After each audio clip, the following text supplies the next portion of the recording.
All right, what is good, everybody, and welcome back. It's Quancredible here with the review for Four Nights of Apocalypse Chapter 84. I don't know how many of you guys caught the stream last week that I did instead of the chapter review, and that was because last week really nothing happened. It was gonna be a stretch to make a video out of that one, so I decided to stream instead. But of course, this one regular content, so we can just talk about it. As I was saying for last week's chapter, all that happened is that Meliodas officially appointed everyone in Percival's group to be full-fledged Holy Knights, including Percival himself. So at the beginning of this chapter, we get everyone's reactions to that, which, of course, Donnie and Percival are absolutely hyped about this. Donnie has always wanted to be one, kind of secretly. It's not necessarily been a dream as big as, say, Annie's, but deep down, this is what he has always wanted. Nanson's is definitely happy that he gets to stay along Percival's side, and it's kind of interesting because Annie, I myself felt like she didn't deserve to be a holy knight, and she also says the same thing. She flat out refuses to be one because she feels like she can't do anything. And I mean, she does have a valid point. She doesn't have any crazy strength like Percival, nor does she have any magical power that is useful in a battle like Donnie or Nanson's. But despite that, Elizabeth does step up and tell while everyone else was preoccupied with the fight, she was the only person trying to evacuate civilians in Leonis. And then Elizabeth says that those that can do what others can't do are certainly wonderful, but I believe that those who do what others don't even try to do are even more amazing. Really, just like trying to double down on the fact that Annie does at least try to go above and beyond on what she is capable of doing, and always tries to at least find a way to be somewhat useful. So this does, ease Annie's mind a little bit, and then she does end up accepting being a holy knight. Now, me, again, I still, even in spite of all that, don't feel like she should have been a holy knight. And this isn't me like hating on Annie. I don't have like some I hate Annie agenda. I do enjoy her character, but it's like for the group that she's in, she's definitely lacking a lot. So I mean, they're no doubt going to get into crazy scenarios and situations, and it's just like there's not a lot she's going to be able to do. Granted, in terms of skill, like again, and I want to reiterate this, in terms of skill, Annie is the most skilled out of those four. Like she, combat wise, in a no abilities fight would beat all of them. But unfortunately, in this verse, there are some crazy magical powers and crazy strengths. So she just skill will only take you so far in these instances. So I really do hope she gets some type of relic or magical ability or sacred treasure or so. I hope she gets something that helps her compete, because I would like to see her like continue on in the story. So with Percy's platoon officially assembled, Meliodas does take all of them to the war room, where he's going to brief all of the four knights of the apocalypse as well as their groups. It's funny because only Percy and Tristan have platoons. I'm assuming Lancelot probably would prefer to work on his own. I know there's some people that kind of consider Theodos like to be a part of Lancelot's group, but I guess she's kind of not, seeing as we find out that she's Elizabeth's personal mage or magician or wizard or whatever you want to call her. And as far as Gawain, I doubt she had a platoon, seeing as she's from Camelot or from that area at least, so she probably wouldn't have brought knights over, and she doesn't know anybody here yet, so that's probably why she doesn't have a platoon either. But the first thing that everyone notices outside of Percival asking for breakfast is that Gawain is like in this small chibi form. Like she's small like Percival is. She might even be smaller, to be honest with you, which is really funny. So she claims she was the first to arrive.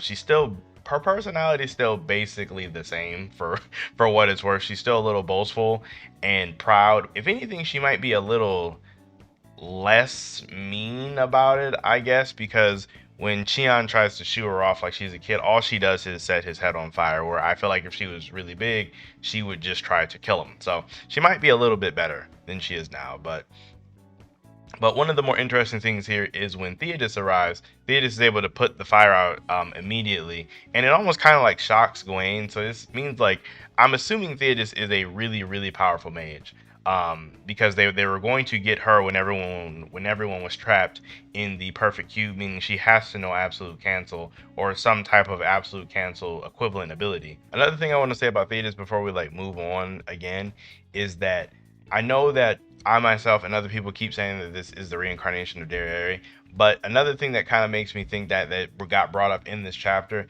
is, as I was saying, since she is Elizabeth's personal mage, it kind of brings back that connection that Derriere and Elizabeth had, like back 3,000 years ago, and even back in the past, they seem kind of like connected.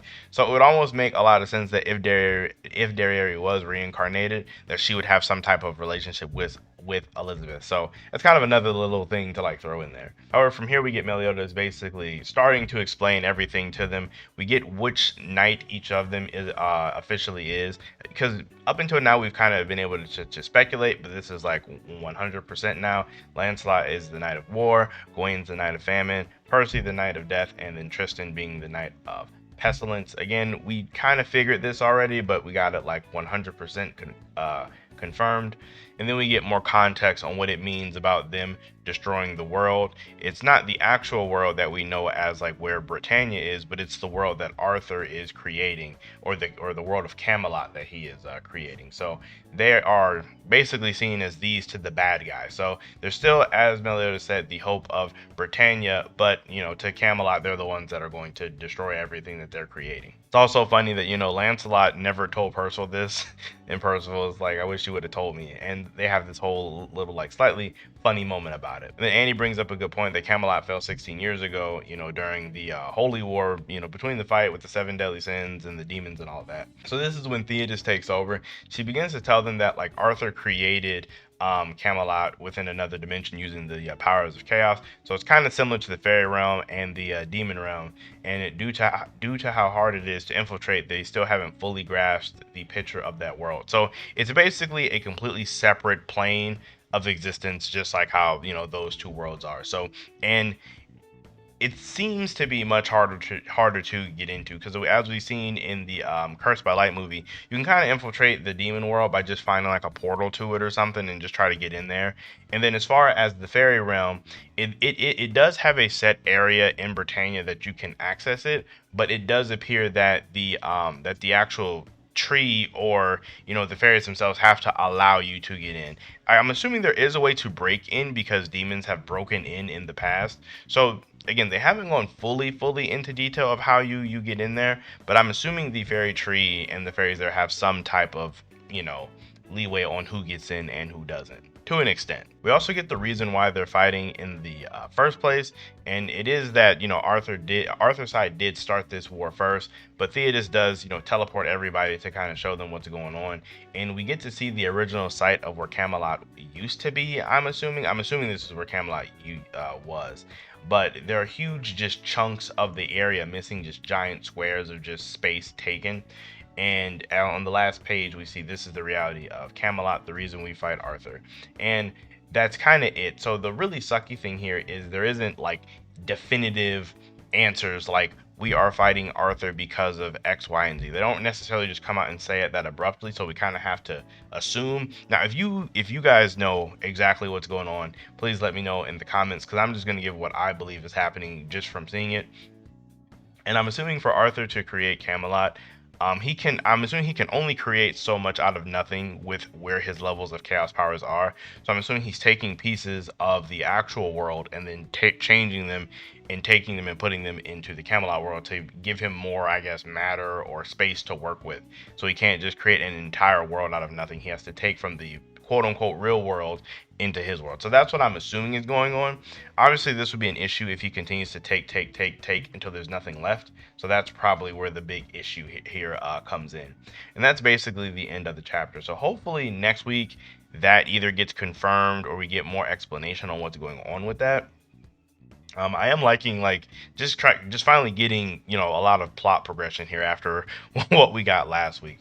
I will say myself, still doesn't exactly say where they're going next for the next arc. I'm going to say it again. I do think the next arc should be more of a training arc or something that's going to, lead to them getting stronger, because at the moment they're just not that strong. If you look at what happened in 7 Deadly Sins after they saved Leonis, that's kind of when, they got awarded their medals or whatever. Meliodas got his sacred treasure back. They fought that giant demon. They met the 10 Commandments, and then they went training. So it's one of those things where they might meet whatever the next smaller enemy group is in this point in time, or they might not. But basically, I feel like the training arc has to happen next. So they have to at least prepare for this battle in some way, shape, or form. Granted, Lancelot might be okay on his own, but everyone else still just has like a bit of a ways to go before they're really ready to fight against Arthur himself. So that's where I think they're going. If you think they're going somewhere else, I would love to hear it. I know lots of people think that like maybe the training arc could happen with one of the other members of the Seven Deadly Sins, which would be dope. If we get like a training arc with Deanne and King or with Bond or something, I feel like that would be hype. But again, they just haven't given us enough information to know. So all in all, I'd give this chapter like a solid 6.5. I mean, we just got plot progression. It wasn't a lot of plot progression, but because the beginning of the chapter still was piggybacking off of last week, honestly, you could have put the beginning of this chapter in last week's chapter, in my opinion. Like the whole them becoming Holy Knights thing was stretched out way too much, and to the point to where in this chapter we had Annie talking about it and the final formation of the Percy platoon. We could have legit had that at the end of last chapter, like that. There's no reason it couldn't have fit, but who knows what Nakaba is trying to break the pacing up for. But that's just my opinion. I'm still standing on what I said. This chapter is getting a 6, just because the beginning of this chapter could have been in last week's. But yeah, all in all, pretty decent chapter. We'd love to know how you guys are feeling about it down below. Make sure you guys like the video as well as subscribe to the channel for more content, and I will see you all in my next video.